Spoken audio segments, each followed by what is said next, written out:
Hi hello ಎಲ್ಲರಿಗೂ ನಮಸ್ಕಾರ. ನಾನು ನಿಮ್ಮ ಅನಾಮಿಕಾ ಅನು. ಅಭಿವ್ಯಕ್ತಿ ಕಥಾಲೋಕಕ್ಕೆ ಸ್ವಾಗತ. ಅನುಬಂಧ ಕಥೆಯ 72ನೇ ಅಧ್ಯಾಯವನ್ನು ಶುರು ಮಾಡೋಣ. ಒಂದು ವಾರದಲ್ಲಿ ಮಗು ಸಾಕಷ್ಟು ಸುಧಾರಿಸಿದೆ. 300 ಗ್ರಾಂ ತೂಕ ಕೂಡ ಹೆಚ್ಚಿಸ್ಕೊಂಡಿದೆ. ಇದು ನಾವು ಅಂದಾಜಿಸಿದ್ದಕ್ಕಿಂತ ಜಾಸ್ತಿ ಇದೆ. ಈಗ ನಿಮ್ಮ ಮಗು ತೂಕ 2 kg ಇದೆ. ನೀವು ಬೇಕಂದರೆ ಮಗುನ ಎತ್ಕೊಂಡು ಫೀಡ್ ಮಾಡಬಹುದು. ಈಗ ಅದಕ್ಕೆ NG ಟ್ಯೂಬ್ನ ಅಗತ್ಯ ಇಲ್ಲ.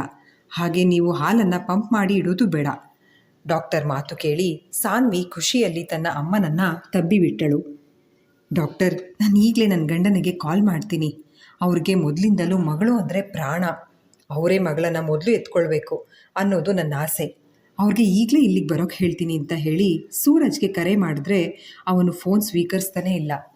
ಆದರೆ ಸಾನ್ವಿ ತನಗೆ ಆಗಿರುವ ಖುಷಿಯನ್ನು ತಡೆದುಕೊಳ್ಳಲು ಆಗದೆ ಪದೇ ಪದೇ ಸೂರಿಗೆ ಕರೆ ಮಾಡ್ತಿದ್ರೆ ಅವನು ಕರೆ ಸ್ವೀಕರಿಸಿ ಸ್ವಲ್ಪ ಗಡುಸಾಗಿ ಕಾಲ್ ರಿಸೀವ್ ಮಾಡಿಲ್ಲ ಅಂತ ಅಂದರೆ ಸ್ವಲ್ಪ ಬ್ಯುಸಿ ಇದ್ದೀನಿ ಅಂತ ಅರ್ಥ ಮಾಡ್ಕೋ ಸಾನು, ನಾನೇನಿಲ್ಲಿ ಟೈಮ್ ಪಾಸ್ ಮಾಡ್ತಾ ಕೂತಿಲ್ಲ. ಅವನು ರೇಗ್ತಾ ಮಾತಾಡ್ತಾ ಇದ್ದರೂ ಸಾನ್ವಿಗೆ ಅವನ ಮಾತಿನ ಕಡೆ ಗಮನನೇ ಇಲ್ಲ. ಸೂರಿ, ಈಗಲೇ ಆಸ್ಪತ್ರೆಗೆ ಬನ್ನಿ, ಏನೋ ಅರ್ಜೆಂಟ್ ಹೇಳಬೇಕು. ಇಷ್ಟನ್ನೇ ಹೇಳಿ ಕಾಲ್ ಕಟ್ ಮಾಡಿಬಿಟ್ರೆ ಸ್ಟೇಷನ್ನಲ್ಲಿ ಆಗಿರುವ ಸಮಸ್ಯೆಗೆ ಆಮೇಲೆ ಬಂದು ಪರಿಹಾರ ಹುಡುಕಿದ್ರೆ ಆಯಿತು ಅಂತ ಇನ್ಸ್ಪೆಕ್ಟರ್ ಬಳಿ ಆಸ್ಪತ್ರೆಗೆ ತುರ್ತಾಗಿ ಹೋಗಬೇಕಾಗಿದೆ ಅಂತ ಹೇಳಿ ತನ್ನ ಮಗಳು ಇರುವ ಆಸ್ಪತ್ರೆ ಕಡೆಗೆ ಹೊರಟ ಸೂರಜ್. ಸಾನ್ವಿಯಿಂದ ಕರೆ ಬಂದ ತಕ್ಷಣ ಆಸ್ಪತ್ರೆ ಕಡೆಗೆ ದೌಡಾಯಿಸಿದ ಸೂರಜ್ ಆತಂಕದಲ್ಲಿ ಸಾನ್ವಿ ಇದ್ದ ವಾರ್ಡ್ಗೆ ಬಂದು ನೋಡಲು ಸಾನ್ವಿ ತನ್ನ ತಾಯಿಯ ಜೊತೆಗೆ ಬಹು ಹರ್ಷದಿಂದ ಮಾತನಾಡ್ತಾ ಕೂತಿದ್ಲು. ಸಾನುಮಾ, ಏನು ವಿಷಯ? ಅರ್ಜೆಂಟಾಗಿ ಬರೋಕ್ಕೆ ಹೇಳಿದ್ಯಲ್ಲ? ಡಾಕ್ಟರ್ ಬಂದು ಕಾಣಲು ಹೇಳಿದ್ದಾರೆ ಎಂಬುದನ್ನು ತಿಳಿಸಿದ ಸಾನ್ವಿ ಮಾತಿಗೆ ಗಾಬರಿಗೊಂಡಿದ್ದ ಸೂರಜ್ ಪೊಲೀಸ್ ಸ್ಟೇಷನ್ನಲ್ಲಿ ನಡೆದಿದ್ದ ಅನಾಹುತಕ್ಕೆ ಆಮೇಲೆ ಪರಿಹಾರ ಹುಡುಕಿದ್ರೆ ಆಯಿತು ಅಂತ ತರಾತುರಿಯಲ್ಲಿ ಓಡೋಡ್ ಬಂದಿದ್ದ. ಸೂರಿ, ಗಾಬರಿ ಪಡೋವಂಥದ್ದು ಏನೂ ಆಗಿಲ್ಲ. ಡಾಕ್ಟರ್ ಬಂದು ನಮ್ಮ ಮಗಳು ತೂಕ ಹೆಚ್ಚಿದೆ, ಅವಳಿಗೆ ಈಗ ಪೈಪ್ ಮುಖಾಂತರ ಹಾಲು ಕುಡಿಸೋದು ಬೇಡ, ನೀವು ನೇರವಾಗಿ ಬ್ರೆಸ್ಟ್ ಫೀಡ್ ಮಾಡಬಹುದು ಅಂತ ಹೇಳಿದ್ರು. ಹಾಗೆ ಮಗುನ ಈಗ ನಾವು ಎತ್ಕೊಳ್ಬಹುದು ಅಂತ ಹೇಳಿದ್ರು. ಆದರೆ ನೀವೇ ಅವಳನ್ನು ಮೊದಲು ಎತ್ಕೋಬೇಕು ಅನ್ನೋದು ನನ್ನ ಆಸೆ. ಅದಕ್ಕೆ ಬೇಗ ಬನ್ನಿ ಅಂತ ಫೋನ್ ಮಾಡಿದ್ದು. ತೊಂದರೆ ಆಗಿದ್ರೆ ಸಾರಿ ಎಂದ ಸಾನ್ವಿ ಮಾತು ಕೇಳುತ್ತಲೇ ಅವಳನ್ನು ಭಾವುಕವಾಗಿ ಅಪ್ಪಿಕೊಂಡು ಬಿಟ್ಟ ಸೂರಜ್. ದಯವಿಟ್ಟು ನೀನು ಸಾರಿ ಕೇಳಬೇಡ ಸಾನು. ನನಗೆ ನಿನಗಿಂತ ನಮ್ಮ ಮಕ್ಕಳಿಗಿಂತ ಮುಖ್ಯವಾದದ್ದು ಯಾವುದೂ ಇಲ್ಲ. ಬಾ, ಈಗಲೇ ನಮ್ಮ ಪಾಪುನ ನೋಡ್ಕೊಂಡು ಬರೋಣ ಅಂತ ಹೇಳಿ ಇಬ್ಬರು NICU ಕಡೆಗೆ ಹೆಜ್ಜೆ ಹಾಕಿದ್ರು.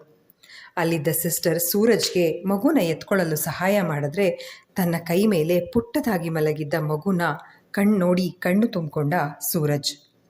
ಈಗ ಮೆಲ್ಲಗೆ ಮಗುವಿನ ಹಣೆಯ ಮೇಲೊಂದು ಹೂಮುತ್ತನ್ನಿಟ್ಟ. ಸೂರಿ, ನಮ್ಮ ಚಿಕ್ಕು ಹುಟ್ಟಿದಾಗ ನಾನು ನಿಮ್ಮನ್ನು ಎಷ್ಟು ಮಿಸ್ ಮಾಡ್ಕೊಂಡಿದ್ದೆ ಗೊತ್ತಾ?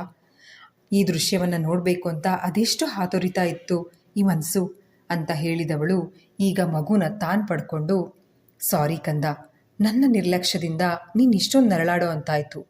ಇನ್ನೊಂದು ಸ್ವಲ್ಪ ದಿನ ಅಷ್ಟೇ, ಆಮೇಲೆ ನಿನ್ನ ಮನೆ ಕರ್ಕೊಂಡು ಹೋಗ್ತೀವಿ ಎಂದಳು. ಸಾನ್ವಿ ಮಾತು ಕೇಳಿ ಸೂರಜ್ ಮನಸ್ಸು ಭಾರವಾಗಿತ್ತು. ತನ್ನದಲ್ಲದ ತಪ್ಪಿಗೆ ಮಗು ಬಳಿ ಕ್ಷಮೆ ಕೇಳ್ತಾ ಇದ್ದಾಳಲ್ಲ. ಮಗುನ ಮತ್ತೆ ಅಲ್ಲಿದ್ದ ಸಿಸ್ಟರ್ ಸುಪರ್ದಿಗೆ ವಹಿಸಿ ವಾರ್ಡ್ಗೆ ಬಂದ ಸೂರಜ್ ಸಾನ್ವಿ ಬಳಿ ಇಂದು ನಡೆದ ಘಟನೆಯನ್ನೆಲ್ಲ ಹೇಳ್ದ. ನಿನ್ನ ತಪ್ಪಿಂದ ಹೀಗಾಗಿದ್ದಲ್ಲ ಸಾನು, ಬದಲಿಗೆ ಅಮ್ಮ ನಿನಗೆ ದಿನ ದೇವರ ಪ್ರಸಾದ ಅಂತ ಹೇಳಿ ತೀರ್ಥ ಕೊಡ್ತಾ ಇದ್ರಲ್ಲ, ಅದರಲ್ಲಿ ನಮ್ಮ ಮಗುಗೆ ಹಾನಿಯಾಗೋ ಅಂಥ ಡ್ರಗ್ಸ್ ಮಿಕ್ಸ್ ಮಾಡಲಾಗಿತ್ತು. ಅಮ್ಮನಿಗೆ ಸನ್ಯಾಸಿ ವೇಷದಲ್ಲಿ ಬಂದು ನಿನಗೆ ಕೊಡು ಅಂತ ಹೇಳಿ ಪ್ರಸಾದ ಕೊಟ್ಟಿದ್ದು ಬೇರೆ ಯಾರೂ ಅಲ್ವಾ, ವಸುಧಾಳ ಬಲಗೈ ಬಂಟ. ಆದರೆ ದೇವರ ದಯೆ, ಮಗು ಪ್ರೀಮೆಚ್ಯೂರ್ ಆಗಿಟ್ಟಿದ್ರೂ ಸಹ ಹೆಚ್ಚಿಗೆ ಏನು ತೊಂದರೆ ಆಗಲಿಲ್ಲ. ಇನ್ನೊಂದು ವಿಷಯ, ಇದಕ್ಕೆಲ್ಲ ನನ್ನ ಅಪ್ಪ ಕಾರಣ ಅಂತ ತಿಳಿದು ಅವರಿರೋ ಕಡೆಗೆ ಹೋಗಿ ತಾಕೀತು ಮಾಡಿದೆ. ಆದರೆ ಕಣ್ಣೀರು ಹಾಕ್ತಾ ನಾನು ಮೊದಲಿನ ಹಾಗಿಲ್ಲ, ಬದಲಾಗಿದ್ದೀನಿ ಅಂತ ಅಪ್ಪ ಅಂಗಲಾಚಿ ಬೇಡ್ಕೊಂಡ್ರು. ಆದರೆ ನಾನು ಅವ್ರ ಮಾತನ್ನ ನಂಬದೆ ಅವರಿಗೆ ನೋವಾಗೋ ಹಾಗೆ ಬಹಳ ಚುಚ್ಚಿ ಮಾತನಾಡಿದೆ. ಆಗ ಅಪ್ಪ ಈಗಲೇ ಜೈಲಿನಲ್ಲಿರೋ ಆ ವಸುಧಾನ ಹೋಗಿ ಭೇಟಿಯಾಗೋಣ ಅಂತ, ಆಗ ಎಲ್ಲ ಸತ್ಯ ಗೊತ್ತಾಗುತ್ತೆ ಅಂದರು. ನಾನು ಒಪ್ಪಿ ಅಪ್ಪನ ಜೊತೆಗೆ ಹೋಗಿ ಅಲ್ಲಿ ವಸುಧಾ ಭೇಟಿಯಾಗಿದ್ದಾಗ ಅಪ್ಪ ಆ ಹೆಂಗಸಿಗೆ ಛೀಮಾರಿ ಹಾಕಿದ್ರು. ಮೊದಲಿಂದಲೂ ಸೂರಜ್ನ ಕಂಡ್ರೆ ಆಗದ ನೀನು ಮೊದಲು ಅವನ ಪ್ರಾಣ ತೆಗಿಯೋದಕ್ಕೆ ನೋಡಿದೆ, ಆಮೇಲೆ ಅವನ ಹೆಂಡತಿ, ಈಗ ಅವನ ಮಗಳು. ಇವತ್ತು ನಿಜ ಹೇಳ್ತೀನಿ ಕೇಳು, ನೀನು ಹೆಣ್ಣಲ್ಲ ಹೆಮ್ಮಾರಿ ಅಂತ ಕೂಗಾಡಿ ಆ ವಸುಧಾ ಮೇಲೆ ಮತ್ತೊಂದು ಕಂಪ್ಲೇಂಟ್ ರಿಜಿಸ್ಟರ್ ಮಾಡಿಸಿದ್ರು. ಅಪ್ಪನ ನಡವಳಿಕೆ ಕಂಡು ಔಹಾರಿದ ಆ ಹೆಂಗಸು ಅವರ ಬಗ್ಗೆ ತುಂಬ ಕೆಟ್ಟದಾಗಿ ಮಾತಾಡೋಕ್ಕೆ ಶುರು ಮಾಡಿದ್ಲು. ಹೆಂಡತಿ ಮಕ್ಕಳಿದ್ರು, ಇನ್ನೊಂದು ಹೆಣ್ಣನ್ನ ಸಹವಾಸ ಮಾಡಿದ್ದು ಅಲ್ಲದೆ ಡ್ರಗ್ ಡೀಲರ್ಗೆ ತನ್ನ ತಂಗಿನೇ ಮಾರೋಕ್ಕೆ ಹೋದ ನೀನೆಂಥ ಗಂಡಸು ಅಂತ ಪ್ರಶ್ನೆ ಮಾಡಿಬಿಟ್ಲು. ಆ ಕ್ಷಣಕ್ಕೆ ಅಪ್ಪನ ಮನಸ್ಸು ಕುಗ್ಗಿ ಹೋಗಿತ್ತು. ಅದೇನಾಯಿತೋ ಅವ್ರಿಗೆ ಗೊತ್ತಿಲ್ಲ. ಹಿಂದೆ ಮುಂದೆ ಯೋಚಿಸದೆ ವಸುಧಾ ಕತ್ತನ ಹಿಡಿದುಬಿಟ್ರು. ಅವಳ ಉಸಿರು ಬಿಗಿದುಕೊಳ್ಳೋದಕ್ಕೆ ಶುರುವಾಗಿ ಅವಳ ಕಣ್ಣುಗಳು ಮೇಲ್ ತೇಲ್ತಾ ಇದ್ರೂ ಅಪ್ಪ ಅವರ ಹಿಡಿತ ಸಡಿಸಲಿಲ್ಲ. ನಾನು ಅಲ್ಲದೆ ಅಲ್ಲೇ ಇದ್ದ ಇಬ್ಬರು ಪೊಲೀಸ್ ಪೇದೆಗಳು ಎಷ್ಟೇ ಪ್ರಯತ್ನ ಪಟ್ಟರೂ ಅಪ್ಪನ ಹಿಡಿತವನ್ನು ಸರಿಸಲು ಆಗಲಿಲ್ಲ. ಅಷ್ಟರಲ್ಲಿ ಆ ವಸುಧಾ ಜ್ಞಾನ ತಪ್ಪಿ ನೆಲಕ್ಕೆ ಉರುಳುಬಿಟ್ಲು. ಅಪ್ಪ ನಡೆದುಕೊಂಡ ರೀತಿಗೆ ಪೊಲೀಸ್ನವರು ಅವರನ್ನು ಅರೆಸ್ಟ್ ಮಾಡಿದ್ರು. ಆ ಕ್ಷಣಕ್ಕೆ ನನಗೇನು ಮಾಡಬೇಕು ಅಂತಲೇ ತೋಚಲಿಲ್ಲ. ಆಗಲೇ ನಿನ್ನ ಕಾಲ್ ಬಂದಿದ್ದು, ಅದಕ್ಕೆ ಟೆನ್ಷನ್ನಲ್ಲಿ ಸ್ವಲ್ಪ ರೇಗ್ಬಿಟ್ಟೆ. ಸಾರಿ ಅಂತ ಹೇಳಿ ಈಗ ನಡೆದ ವಿಚಾರವನ್ನು ತನ್ನ ತಾಯಿಗೂ ಕರೆ ಮಾಡಿ ಹೇಳ್ದ. ಸೋರಿ, ಯಾರಾದರೂ ಒಳ್ಳೆ ಅಡ್ವೊಕೇಟ್ನ ಹೈಯರ್ ಮಾಡಿ ಮಾವನ್ನ ಪ್ಲೀಸ್ ಬಿಡಿಸ್ಕೊಂಡು ಬನ್ನಿ. ನಾನು ಅವತ್ತೇ ಹೇಳಿದೆ ಅವರು ಮೊದಲಿನ ಹಾಗಿಲ್ಲ, ಬದಲಾಗಿದ್ದಾರೆ ಅಂತ. ಆದರೆ ನೀವು ನನ್ನ ಮಾತನ್ನು ನಂಬದೆ ನಿಮ್ಮದೇ ಏನೇನೋ ಲಾಜಿಕ್ ಹೇಳಿ ನನ್ನ ಬಾಯಿ ಮುಚ್ಚಿಸ್ಬಿಟ್ರಿ. ಅವತ್ತೇ ನನ್ನ ಮಾತು ಕೇಳಿದರೆ ಇಷ್ಟೆಲ್ಲ ಆಗ್ತಾನೇ ಇರಲಿಲ್ಲ. ಸಾನ್ವಿ ಮಾತಿಗೆ ನಿಟ್ಟುಸಿರು ಬಿಟ್ಟು, ಇರಲಿ ಬಿಡು ಸಾನುಮ, ಯಾರ್ಯಾರು ಹೇಗೆ ಅನ್ನೋದು ಸಮಯನೇ ತೋರಿಸ್ಕೊಡುತ್ತೆ. ಈಗ ಬಾ ಮನೆಗೆ ಹೋಗೋಣ ಅಂತ ಹೇಳಿ ಆಸ್ಪತ್ರೆಯಿಂದ ಡಿಸ್ಚಾರ್ಜ್ ಆದ ಮಡದಿಯನ್ನು ಜೊತೆಗೆ ಕರೆದುಕೊಂಡು ಹೋಗಲು ನೋಡಿದ್ರೆ ಮಗುನ ಇಲ್ಲೇ ಬಿಟ್ಟು ತಾನೊಬ್ಬಳೆ ಮನೆಗೆ ಹಿಂತಿರುಗಲು ಒಪ್ಪಲಿಲ್ಲ ಸಾನ್ವಿ. 1 ತಿಂಗಳ ಕಾಲ ಆದರೂ ಮಗು ಇಲ್ಲೇ ಇರಬೇಕಾಗತ್ತೆ. ಇಲ್ಲಿ ಮಗುನ ನೋಡ್ಕೊಳ್ಳೋದಿಕ್ಕೆ ನಾನು, ನರ್ಸ್ ಎಲ್ಲ ಇರ್ತೀವಿ. ಹೆದರೋ ಆತಂಕ ಪಡೋ ಅಗತ್ಯ ಇಲ್ಲ. 2 ಹೊತ್ತು ಬಂದು ಹಾಲು ಕುಡಿಸಿ ಹಾಗೆ ಸ್ವಲ್ಪ ಪಂಪ್ ಮಾಡಿಟ್ಟು ಹೋದರೆ ಆಯಿತು. ನೀವು ಇಲ್ಲೇ ಉಳ್ಕೊಂಡ್ಬಿಟ್ರೆ ನಿಮ್ಮ ದೊಡ್ಡ ಮಗನನ್ನು ನೋಡ್ಕೊಳ್ಳೋರು ಯಾರು? ಅರ್ಥ ಮಾಡ್ಕೊಳ್ಳಿ, ನಿಮ್ಮ ಮಗು ಒಂದೇ ಅಲ್ಲ, ಇಲ್ಲಿ ಇನ್ನೂ 2 ಮಕ್ಕಳು ನಮ್ಮ NICU ನ್ಯೂಟಲ್ ಕೇರ್ನಲ್ಲಿ ಇದ್ದಾರೆ. ಡಾಕ್ಟರ್ ಸಾಕಷ್ಟು ಧೈರ್ಯ ತುಂಬಿದ ಮೇಲೆ ಮನೆಗೆ ಹೊರಟ ಸಾನ್ವಿ ಹೊರಡೋ ಮೊದಲು ಗಾಜಿನ ಕಿಟಕಿಯ ಮೂಲಕ ಮಗುನ ಕಂಡು ದೂರದಿಂದಲೇ ಮುತ್ತಿಟ್ಟು ಹೊರಟ್ಲು.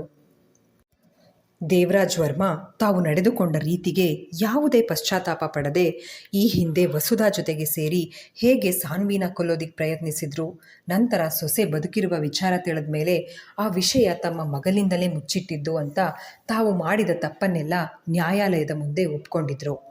ಕಾನೂನು ತಮಗೆ ವಿಧಿಸಿದ ಶಿಕ್ಷೆಯನ್ನು ಮನಸಾರೆ ಒಪ್ಪಿಕೊಂಡು ಈಗ ಪೊಲೀಸ್ನವರು ಅವರನ್ನು ಕೋರ್ಟ್ನಿಂದ ಕರೆದುಕೊಂಡು ಹೋಗುವಾಗ ಅಲ್ಲಿಗೆ ಬಂದಿದ್ದ ತಮ್ಮ ಮಡದಿ ಮಕ್ಕಳ ಬಳಿ ಮನಸಾರೆ ಕ್ಷಮೆ ಕೇಳಿದರು. ದಿನ 2 ಅಥವಾ 3 ಹೊತ್ತು ಆಸ್ಪತ್ರೆಗೆ ಹೋಗಿ ತಮ್ಮ ಮುದ್ದು ಪುಟಾಣಿನ ನೋಡ್ಕೊಂಡು ಬರ್ತಿದ್ದ ಸಾನ್ವಿ, ಸೂರಜ್ ತಿಂಗಳ ನಂತರ ತಮ್ಮ ಮಗ ಸೂರ್ಯಾಂಶ್ನ ಸಹ ಆಸ್ಪತ್ರೆ ಕರ್ಕೊಂಡು ಬಂದಿದ್ರು. ಈಗ ಮೊದಲಿನಂತೆ ಪೀಚಾಗಿ ಇಲ್ಲದೆ ಸಾಕಷ್ಟು ತೂಕ ಹೆಚ್ಚಿಸಿಕೊಂಡಿದ್ದ ಸೂರಜ್ ಮಗಳು ಈಗ ನೋಡಲು ಮುದ್ದಾಗಿದ್ಲು. ತನ್ನ ಪುಟ್ಟ ತಂಗಿಯನ್ನು ನೋಡುತ್ತಲೇ ಅವಳ ಕೈ ಹಿಡಿದ ಸೂರ್ಯಾಂಶ್, ಅಮ್ಮ ಪಾಪುನ ಮನೆ ಕರ್ಕೊಂಡು ಹೋಗೋಣ, ನಾನು ದಿನ ಇದ್ರ ಜೊತೆ ಆಟ ಆಡಬೇಕು. ನಾನು ಈಗ ಪ್ಲೇ ಹೋಮ್ಗೆ ಹೋಗ್ತಾ ಇದ್ದೀನಿ ಅಲ್ವಾ, ಅಲ್ಲಿ ನನಗೆ ಹೇಳ್ಕೊಡೋ ರೈಮ್ಸ್ನ ನನ್ನ ಪಾಪುಗೆ ಹೇಳ್ಕೊಡ್ತೀನಿ ಅಂತ ಮುದ್ದಾಗಿ ನುಡಿದ ಚಿಕ್ಕು ಮಗುವಿನ ಹಸ್ತಕ್ಕೆ ಮುತ್ತಿಟ್ಟು ತನ್ನ ತಂಗಿಯ ಮೇಲಿರುವ ತನ್ನ ಪ್ರೀತಿಯನ್ನು ವ್ಯಕ್ತಪಡಿಸಿದ್ದ. ಸಾನು, ನಾಳೆ ಬಂದು ಮಗುನ ಡಿಸ್ಚಾರ್ಜ್ ಮಾಡಿಸ್ಕೊಂಡು ಕರ್ಕೊಂಡು ಹೋಗಬಹುದು ಅಂತ ಡಾಕ್ಟರ್ ಹೇಳಿದ್ದಾರೆ. ಸೂರಜ್ ಮಾತು ಕೇಳಿದ್ದೇ ತಡ. ಸೂರಿ, ನಾಳೆನಾ? ವಾವ್, ಒಳ್ಳೆ ಕೆಲಸ ಆಯಿತು ಅಂತ ಹೇಳಿ ಚಿಕ್ಕುನ ತನ್ನ ಮಡಿಲಲ್ಲಿ ಕೂರಿಸ್ಕೊಂಡ ಸಾನ್ವಿ, ನಾಳೆ ನಿನ್ನ ತಂಗಿ ಮನೆಗೆ ಬರ್ತಾ ಇದ್ದಾಳೆ, ಖುಷಿನ ಕಂದ ಅಂತ ಕೇಳಿದವಳು ಚಿಕ್ಕು ತಲೆ ಆಡಿಸ್ತಾ ಹ್ಞೂ ಅಂದಾಗ ಅವನ ಕೆನ್ನೆಗಳನ್ನು ಮುದ್ದಿಸಿ, ನಾಳೆ ನಿನ್ನ ಪಪ್ಪ ಬರ್ತ್ಡೇ ಚಿಕ್ಕು, ಅವ್ರಿಗೆ ಕೇಕ್ ಕಟ್ ಮಾಡಿಸೋಣ ಅಂತ ಕೇಳಿದ್ರೆ ಅಪ್ಪನ ಜನ್ಮದಿನ ಅಂತ ತಿಳಿದು ಖುಷಿಯಲ್ಲಿ ಕುಣಿದು ಕುಪ್ಪಳಿಸಿದ್ದ ಚಿಕ್ಕು. ನಾನು ಪಾಪು ಅಪ್ಪನ ಕೈ ಹಿಡಿದು ಕೇಕ್ ಕಟ್ ಮಾಡ್ತೀವಿ, ನೀನು ಫೋಟೋ ತೆಗಿ ಅಂತ ಮಗನ ಉತ್ಸಾಹ ಕಂಡು ಸಾನ್ವಿ ಮುಖ ಅರಳಿದ್ರೆ ತನ್ನ ಪರ್ಫೆಕ್ಟ್ ಫ್ಯಾಮಿಲಿನ ಕಂಡ ಸೂರಜ್ ಮನಸ್ಸು ತುಂಬಿ ಬಂದಿತ್ತು. ತನ್ನ ಹುಟ್ಟುಹಬ್ಬದ ದಿನದಂದು ಬೆಳಗ್ಗೆ ಬೇಗನೆ ಎದ್ದ ಸೂರಜ್, ಸಾನ್ವಿ ದೇವರ ಪೂಜೆ ಮಾಡಿಕೊಟ್ಟ ಮಂಗಳಾರತಿ ಪ್ರಸಾದ ಸ್ವೀಕರಿಸಿದವರು ತನ್ನ ಅಜ್ಜಿ ಅಮ್ಮನ ಆಶೀರ್ವಾದ ಪಡೆದು ಮಡದಿ ಜೊತೆಗೆ ಆಸ್ಪತ್ರೆಗೆ ಹೋಗಿ ತಮ್ಮ ಮುದ್ದು ಮಗಳನ್ನು ಡಿಸ್ಚಾರ್ಜ್ ಮಾಡಿಸ್ಕೊಂಡು ಮನೆಗೆ ಹಿಂತಿರುಗಿ ಬಂದರು. ಚಿಕ್ಕು ಇಂದು ಶಾಲೆಗೆ ರಜೆ ಹಾಕಿ ಅಜ್ಜಿಯ ಹತ್ತಿರ ಸ್ನಾನ ಮಾಡಿಸ್ಕೊಂಡು ತಯಾರಾಗಿದ್ದವನು ತನ್ನ ಪುಟ್ಟ ಸ್ನೇಹಿತ ಚಾಕ್ಲೇಟ್ ಎಂದೇ ನಾಮಕರಣ ಮಾಡಿರುವ ಕಂದು ಬಣ್ಣದ ತನ್ನ ನಾಯಿ ಮರಿಯನ್ನು ಮುದ್ದಿಸುತ್ತಾ, ಇವತ್ತು ನನ್ನ ತಂಗಿ ಪಾಪು ಮನೆಗೆ ಬರ್ತಾ ಇದ್ದಾಳೆ, ಅವಳು ನನ್ನಷ್ಟು ಬಿಗ್ಗಿಲ್ಲ, ಇನ್ನು ಪುಟ್ಟ ಬೇಬಿ, ಅದಕ್ಕೆ ನೀನು ಅವಳ ಹತ್ರ ಹೋಗಬಾರ್ದು ಆಯಿತಾ, ದೂರದಿಂದ ನೋಡು, ನಾನು ಅಷ್ಟೇ ಅವಳನ್ನು ದೂರದಿಂದ ನೋಡಿರೋದು ಅಂತ ಹೇಳ್ತಾ ಇದ್ದವನು ಕಾರ್ ಸದ್ದು ಆಗಿದ್ದಕ್ಕೆ ಓಡಿ ಬಂದು ಬಾಗಿಲ ಬಳಿ ನಿಂತ. ಅವನ ಹಿಂದಿಂದೆಯೇ ಓಡುತ್ತಾ ಬಂದಿತ್ತು ಅವನ ಸ್ನೇಹಿತ ಚಾಕ್ಲೇಟ್. ಪಪ್ಪ ಬಂದರು, ಅಮ್ಮ ಬಂದರು, ಪಾಪು ಬಂತು ಅಂತ ತನ್ನ ಸಂತೋಷ ವ್ಯಕ್ತಪಡಿಸಲು ಚಪ್ಪಾಳೆ ತಟ್ಟುತ್ತಾ ಕುಣಿಯುತ್ತಿದ್ದ. ಮಗನ ಆ ಮುದ್ದು ಅವತಾರ ಕಂಡು ಅವನನ್ನು ತನ್ನ ಬಳಿಗೆ ಕರೆದ ಸೂರಜ್, ಅಮ್ಮ ತಂಗಿ ಪಾಪುನ ಎತ್ಕೊಂಡಿದ್ದಾಳಲ್ವಾ, ಅದಕ್ಕೆ ನೀ ನನ್ನ ಜೊತೆ ಇರು ಅಂತ ಹೇಳ್ದ. ಅನು ಜಾನಕಿ ಕೆಂಪಾರತಿ ತಟ್ಟೆ ಹಿಡಿದು ಬಂದು ಸೂರಜ್ನ ಮುದ್ದಾದ ಕುಟುಂಬಕ್ಕೆ ಆರತಿ ಬೆಳಗಿ ಎಲ್ಲರ ಹಣೆಗೂ ರಕ್ಷೆ ಇಟ್ಟು, ಸಾನ್ವಿ ಮಗಳ ಜೊತೆಗೆ ಬಲ್ಗಾಲಿಟ್ಟು ಒಳಗಡೆ ಬಾಮ್ಮ ಅಂತ ಹೇಳಿದ ಜಾನಕಿಯವರು ದೃಷ್ಟಿ ನೀರನ್ನು ಹೊರಗೆ ಚೆಲ್ಲಿ ಬರಲು ಹೋದರು. ಮೆಟ್ಟಿಲು ಹತ್ತಿ ಇಳಿಯಲು ಕಷ್ಟವಾಗುತ್ತದೆ ಎಂದು ಕೆಳಗಿದ್ದ ತನ್ನ ಅಜ್ಜಿಯ ಕೋಣೆಗೆ ಹೋದಳು ಸಾನ್ವಿ.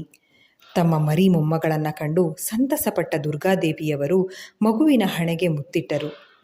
ಆಸ್ಪತ್ರೆಗೆ ಒಮ್ಮೆಯೂ ಬರಲಿಲ್ಲ ಅಂತ ತಪ್ಪು ತಿಳಿಬೇಡ ಸಾನ್ವಿ, ನನಗೂ ವಯಸ್ಸಾಯಿತು, ಹೆಚ್ಚು ಓಡಾಡೋಕ್ಕಾಗಲ್ಲ, ಬೇಜಾರು ಮಾಡ್ಕೋಬೇಡ ಕಂದ ಅಂತ ಅಜ್ಜಿಯ ಮಾತಿಗೆ ನಸುನಕ್ಕ ಸಾನ್ವಿ, ಅಜ್ಜಿ ನೀವಿಷ್ಟೆಲ್ಲ ಹೇಳಲೇಬೇಕಾಗಿಲ್ಲ, ನಾನೇನು ಹೊರಗಿನವಳ ಹೀಗೆಲ್ಲ ಸಬೂಬ್ ಹೇಳೋಕ್ಕೆ ಎಂದು ಹೇಳುತ್ತಾ ಮಗುನ ಅವರ ಪಕ್ಕ ಮಲಗಿಸಿದ್ಲು.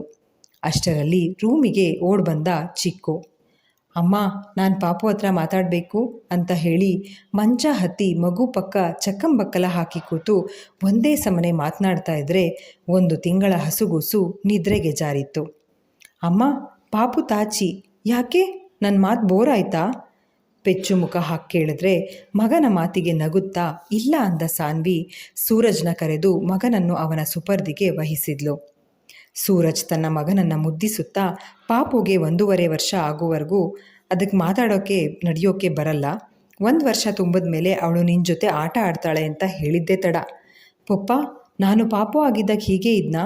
ನಾನು ತಂಗಿ ಪಾಪು ಥರ ತಾಚಿ ಮಾಡ್ತಾ ಇದ್ನಾ?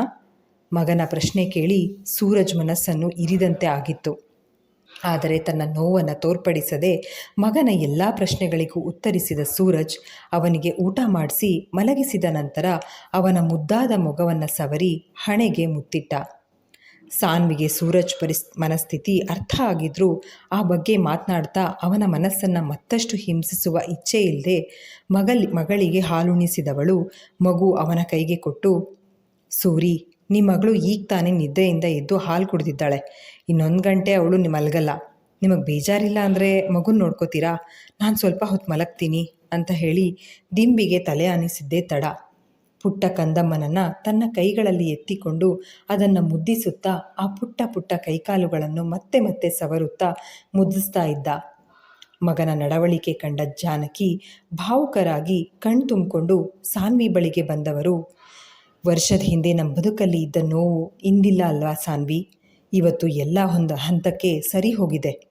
ಅದಕ್ಕೆ ಈಗ ನನ್ನ ದೊಡ್ಡ ಮಗ ಸೊಸೆ ನಂತರ ನಮ್ಮನೆಯವರು ಒಬ್ಬೊಬ್ಬರೇ ಬಂದು ನಿನ್ನ ಸೂರಜ್ ಬಳಿ ಕ್ಷಮೆ ಕೇಳಿದ್ರೆ ನೀವು ದೊಡ್ಡ ಮನಸ್ಸು ಮಾಡಿ ಎಲ್ಲರನ್ನೂ ಮನಸ್ಸಾರೆ ಕ್ಷಮಿಸ್ತಾ ಇದ್ದೀರಾ ಎಂದರು. ಇಲ್ಲಿಗೆ ಈ ಸಂಚಿಕೆ ಮುಕ್ತಾಯವಾಯಿತು. ಸಂಚಿಕೆ ನಿಮ್ಮೆಲ್ಲರಿಗೂ ಇಷ್ಟವಾಗಿದೆ ಅಂತ ಭಾವಿಸ್ತೇನೆ. ದಯವಿಟ್ಟು ನಿಮ್ಮ ಅನಿಸಿಕೆ ಅಭಿಪ್ರಾಯಗಳನ್ನು ಕಮೆಂಟ್ ಸೆಕ್ಷನಲ್ಲಿ ಹಂಚ್ಕೊಳ್ಳೋದನ್ನು ಮರಿಬೇಡಿ. ಧನ್ಯವಾದಗಳು.